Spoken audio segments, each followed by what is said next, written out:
그러면 앞으로 이제 우리 부산에서 지켜볼 것은 대선 후보들도 중요하지만 국회의원들로 나서는 분들도 수도권에 있는 의원들 그 기득권이라든지 그 권리를 함께 설득을 해서 가져올 수 있는 그런 자세가 된 분들을 뽑아야 되는 것도 굉장히 중요합니다. 굉장히 쉽지 않죠. 지금 18명의 국회의원들이 하고 있는 거 보면 그렇게 적극적으로 하고 있지 않습니다. 다 입닫고 있는 거죠, 사실은. 예, 그거 좀 신경을 쓰시는 분들이 있다면은 우리가 좀 눈여겨봤다가 선거 때 생각을 해보는 것도 괜찮을 것 같습니다. 근데 이제 한 가지 우리가 또 생각할 수 있는 게 그죠. 이거는 이제 가정이지만 민주당이 대권을 잡았다라고 하더라도 현재의 국회의원들이 한 2년 가까운 시간 동안 계속하는 거 아닙니까? 그렇죠. 2년 남았죠.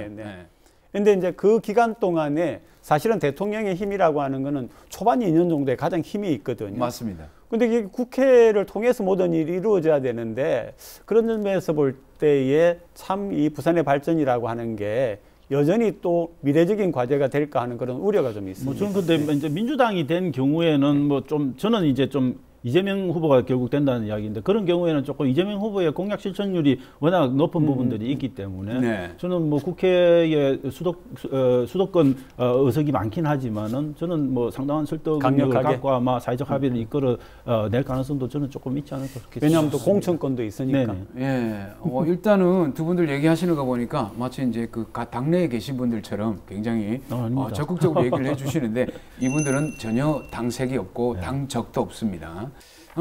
이제 그 여러 가지 어떤 얘기들을 하다 보니까 우리 조 교수님의 말씀을 들어보니까 2030이 그동안의 정치적인 전면에는 진짜 배제됐다 이런 생각이 완전히 배제되어 왔죠. 굉장히 좀 많이 드는 것 같아요.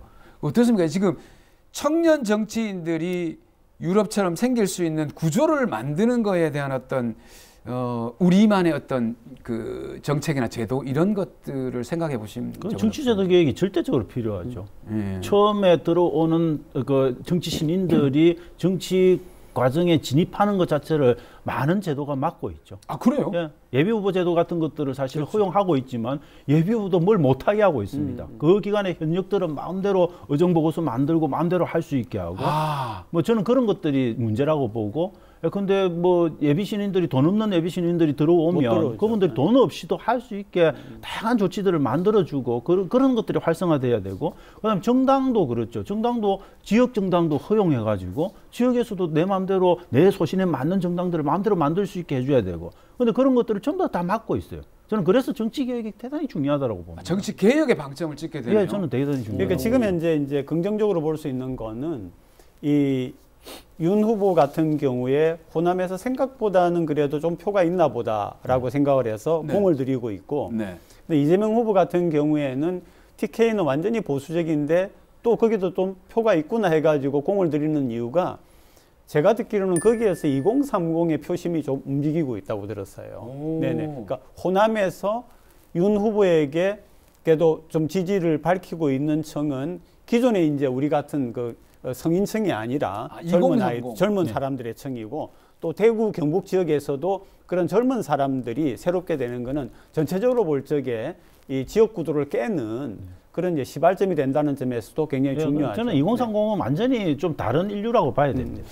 생각 그렇네요. 자체도 다르고 대단히 실용적이고 이슈에 따라서 그때그때 변하고 특히 30대는 좀 덜 그런 면이 있고요. 덜 그런 면이 있는데 20대는 굉장히 표변하는 그런 거기 때문에 정치하시는 분들이 그분들 정확하게 잘해야 돼요. 그거 무조건 이렇게 사실 꼬덕인다고 꼬덕여지는 그런 세대가 아니라고 보시면 돼요. 어쨌든 뭐 두 분 말씀 들어보니까 여기 있는 모든 사람들이 5060이기 때문에 새로운 인류인 2030을 좀 더 지켜보는 그런 어떤 자세가 필요할 것 같습니다. 50 하니까 안 좋은 기억이 확 떠오르는데 50 시대 해가지고 죄송합니다. 그건 아닙니다.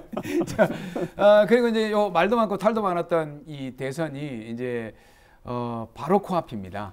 그래서 이 두 분에게 예측을 말씀을 좀 해주십사 하는 게 참 굉장히 좀 쉽지 않은 질문입니다.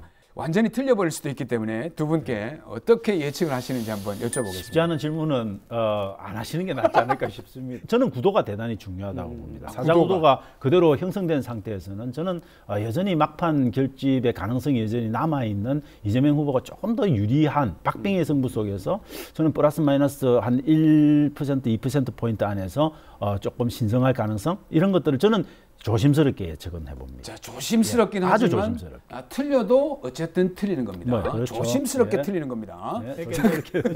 그 전에 노무현 후보와 이회창 후보가 1.3%였죠. 그렇죠. 굉장히 신성으로 네, 이겼죠. 신성으로. 그죠? 이제 그 비슷한 말씀을 지금 우리 차 교수께서 해주신 거고요.